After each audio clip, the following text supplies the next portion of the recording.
बृहस्पतिबार सान 12 जुन 2025 मायथाइनि जाथाय बे जाहैबाय सरदार पल्लवी पटेल इंटरनेशनल एयारपोर्ट अहमदाबाद सम बेलासिनि 1:38 एयार इंडिया बोइंग 7878 ड्रीमलाइनारा लंडनसिम बिरनो थाखाय स्टार्ट होबाय आरो बिरखोबाय बिरखोनायनि 30 सेकेन्डनि उनावनो क्रैश जाबाय। बे एरोप्लेनाव दङमोन गासै 242 सुबुंफोर 242 सुबुंफोरनि गेजेराव 241 सुबुङा थैबाय केवल सासेल'आ बासिबाय। बे जाथाया बुहुमनि साफ्रोमबो सुबुंखौ सोमोनांहोबाय। येस अनजाग्रा प्रियफोर फिन दिनै आरोबाव आङो नोंथांमोननो बेखौ दिन्थिनो मोन्थिहोनो थाखाय फिन लानानै फैदों। नाथाय दिनैनि जिथु मोन्थिहोनाय दिनैनि जिथु बाथ्रा जागोन बियो एसे आलादा जागोन। जि जाथाया जानानै थांबाय बे जाथाया जोंनो मा फोरोंनानै गालांखो बेखौसो दिनै नायगोन अनजाग्रा प्रियफोर। जेरावहाय अहमदाबादाव एयार इंडिया बोइंग 787 क्रैश जाबाय आरो 241 एरोप्लेनाव गाखोनाय गासै सुबुंफोरा थैबाय। बिथांमोना जोंनो मा फोरोंनानै गालांदों बेखौ दिनै जोङो नायगोन। दा बेयावहाय भिडिअखौ जोबजासिम नायगोन। गोबां गोनांथि बाथ्राफोरा फैगोन, गोबां इसोरनि बुंना दोननाय बाथ्राफोरा फैगोन। दा बेयावहाय नोंथांमोना जेन भिडिअखौ जोबजासिम नायगोन आरो बेजोंनो लोगोसे सोरबाफोर चेनेलाव गोदान फैदोंब्ला चेनेलखौ साबस्क्राइब खालामना लागोन आरो मोनसे लाइक होगोन आरो भिडिअखौ शेयार खालामगोन। दे अब्ला प्रियफोर जोङो मोनफा मोनफा बाथ्राफोरखौ नायलांदोनि।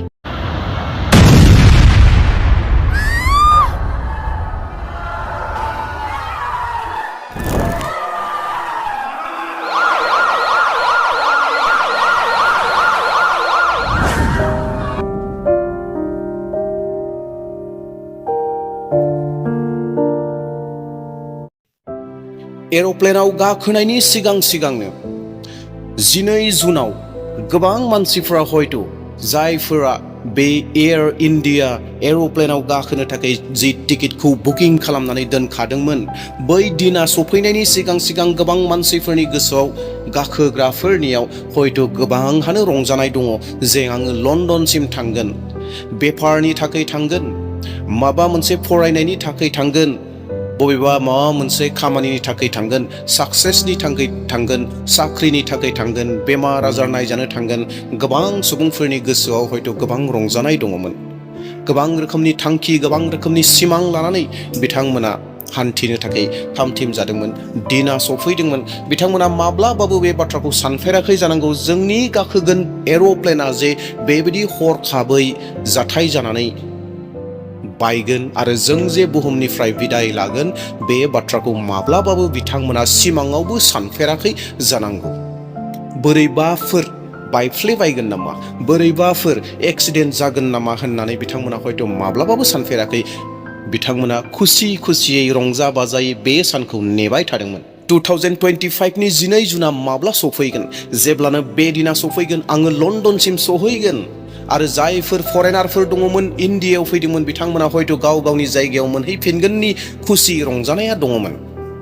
नाथाय बिथांमोननि जि गोसोआव साननाय बे मोनसेबो जाफुङाखसै। बिथांमोना हरखाबैनो जिउ नागारनो गोनां जाबाय।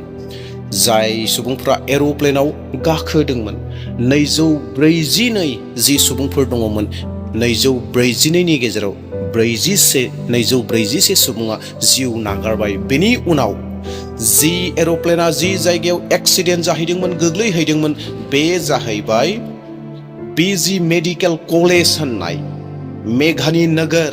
बे मेघानि नोगोराबो अहमदाबादावनो दङ। बे जायगायाव गोग्लैदोंमोन आरो बेखिनियावनो लोगोसेयै जि जायगायाव गोग्लैदों, गोग्लैनाय ग्राउन्ड गाहायाव गोबां सुबुंफोर दङमोन बिथांमोनाबो माखासेफोरा थैफादों। जि समाव एरोप्लेना क्रैश जादों बे एरोप्लेन क्रैश जानाय समाव अनजाग्रा प्रियफोर मोनथिगौ ना जिहेतु बियो एयारपर्टनिफ्राय एसेल'सो 3 किल'मिटारसो गोजानाव जानाय जाथाय। एरोप्लेना ओरैबायदि 1 लाखनिबो गोबां थावफोरा टेंकियाव दंखायोमोन फुल। बे थावा ओरैबायदि ब्रास खालामबाय बिथांमोनखौ गासैखौबो सिथारग्लुंजोब्बाय, ग्राउन्डआव थानायखौबो सिथारबाय। गासै टटेल थैनाय सुबुंफोरा जादों दा 274 सुबुङा जिउ नागारबाय, 274 मानसिफोरा थैबाय। जिहेतु प्लेनाव 242 दङमोन, 240 2निफ्राय 241 थैबाय नाथाय माखासेफोरा बहानिफ्राय फैखो होननानै मानसिफोरा साननो हागौ माखासेफोरा जाहैबाय जेरावहाय प्लेना गोग्लैदोंमोन क्रास जादोंमोन बै जायगायावबो फ्ल'राव गाहायाव गोबां सुबुंफोर दङमोन बै सुबुंफोरा बै डक्टरफोरा नार्सफोरा बैयाव थानाय सुबुंफोराबो जिउ नागारनो गोनां जादों बै दिनाव जानाय जाथारबाय बिथांमोना माब्लाबाबो सानफेराखै जानांगौ जायफ्रा ग्राउन्डआव दङमोन बिथांमोनाबो जोंखौ जेन गोजौनिफ्राय एर'प्लेना फैनानै सिथारफैगोन एर'प्लेन ब्रास जाफैगोन होननानै बिथांमोना माब्लाबाबो सानफेराखै आरो जायफ्रा एर'प्लेनाव गाखोदोंमोन बिथांमोनाथ' रंजा बाजायै थांदोंमोन गावनि सिमांफोरखौ हयथ' मोगथां खालामनो थाखाय गोबां रोखोमनि आसा मिजिं लानानै नाथाय बिथांमोना दान्देसेयावनो मेगन मोख्रेब गासैयावनो जोब्बाय अनजाग्रा प्रियफोर लाइफआ मा जिउआ मा अब्ला दिनै जों बे जाथायनिफ्राय बेखौ जों सोलोंनो नांगोन लाइफआ मा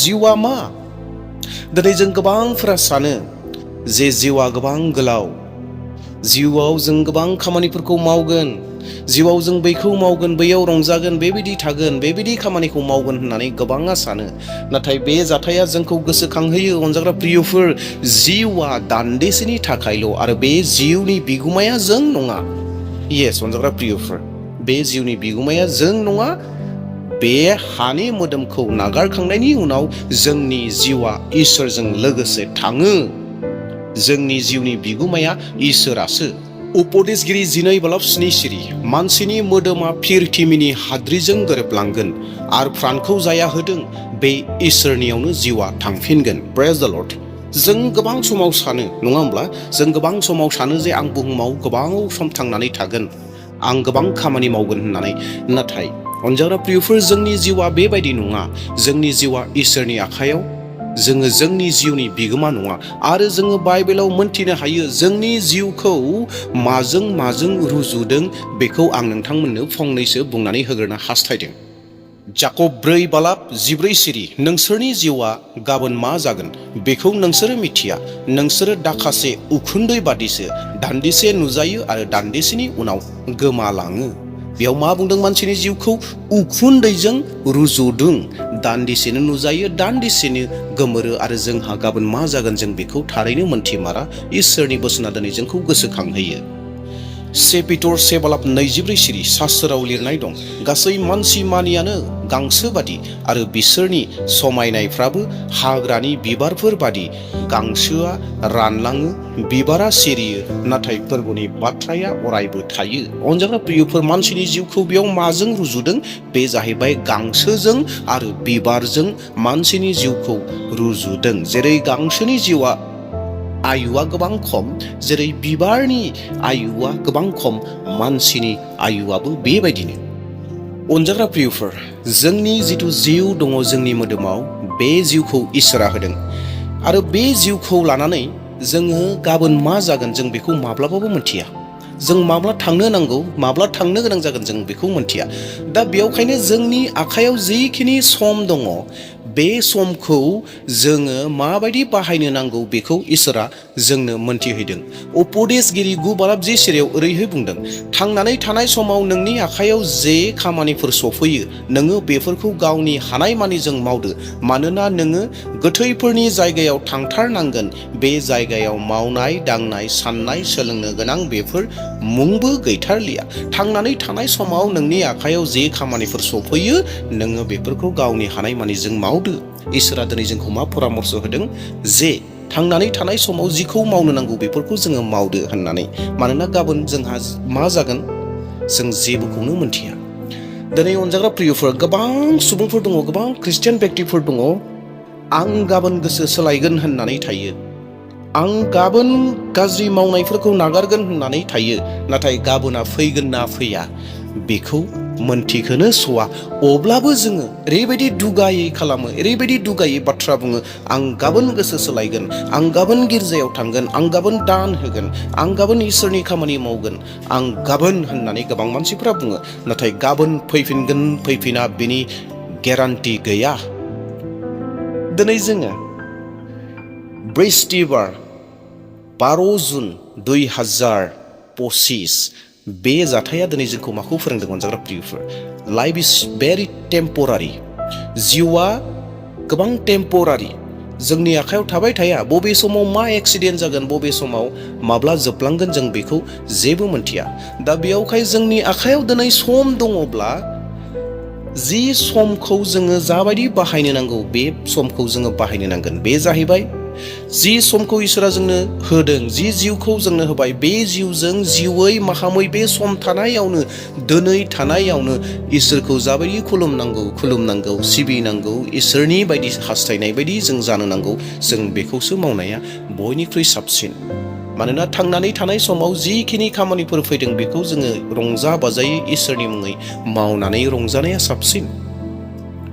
नंगौ, जों बेबायदि समाव जेरै एर'प्लेन क्रासआव गोबां सुबुंफोरा जिउ नागारलांबाय आरो जेराव एर'प्लेना क्रास जादोंमोन बेयाव गाहायाव थानाय सुबुंफोराबो जिउ नागारनो गोनां जाबाय। बिसोरबो थर मोनस्लाबाखसै। बिथांमोनहाबो गोबां मावनांगौ खामानि दंबावोमोन, बिथांमोनहा गोबां मिजिंफोर दंबावोमोन, जायफोरखौ बिथांमोना जिउआव सानदोंमोन मावगोन होननानै, नाथाय मावनो मोनस्लाबाखसै। दिनै जोंनि जिउआवबो बेबायदिनो जागोन। गोबांखौ सानो आङो गाबोन गोसो सोलायगोन, गोबाङा बुङो आं गाबोन गिर्जायाव थांगोन, आं गाबोन इसोरनि खामानि मावगोन, आं गाबोन इसोरनि बायदि जागोन। नाथाय गाबोन फैफिनगोनखौ रावबो मोनथिया, बे बेक्तियाबो बुंनो हाया। अब्लाबो जों गोबां दुगायै बाथ्राखौ बुङो। नाथाय दरखंआव दङ, बे बिबारा माब्ला रानगोन, दंफाङाव बिबारा दङ, मोनथिस्लाबनाय नङा। अर जोंनायखाय उखुन्दैया खुदों, बे उखुन्दैया माब्ला गोमोरलांगोन, हाग्राया माब्ला गोमोरलांगोन, हर मोनस्लाबनाय नङा। दा बेयावखाय आखायाव जि सम दं, इसोरजों लोगोसे खौसेयै थानानै गाजा गोमजायै इसोरखौ खुलुमनाय सिबिनायखौ जों खालामनो नांगोन।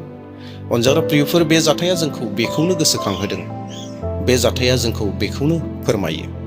दा बेयावखाय अनजाग्रा प्रियफोर, जाथायखौ खोनानानै जों गोबां दुखु मोनदों, नंगौ।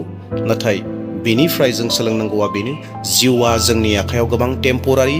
जि जिउआ जोंनि आखायाव दङ, नोंथांनि आखायाव दङ, बे जिउखौ, इसोरा होनाय जिउखौ लानानै इसोरखौ खुलुमनाय सिबिनाय रंजा बाजा थानायानो बेनो बयनिख्रुइ मोजां। गाबोना फैगोन फैया मोनथिया। दिनै जा दङ बे समावनो रंजानि, इसोरखौ खुलुमनि, सिबिनि आरो इसोरनि खामानि मावनि, इसोरखौ दाव खालामनि। बेखौ साननानै थांना थानायानो बयनिख्रुइबो मोजांसिन। प्रेज द लर्ड, जय मसीह होनना आंनि भिडिअखौ बेसेयाव दोनथ'नो हास्थायबाय। आसा खालामदों नोंथांमोना बे भिडिअखौ नायनानै एसेब्लाबो माबा मोनसे सोलोंदों। Thank you.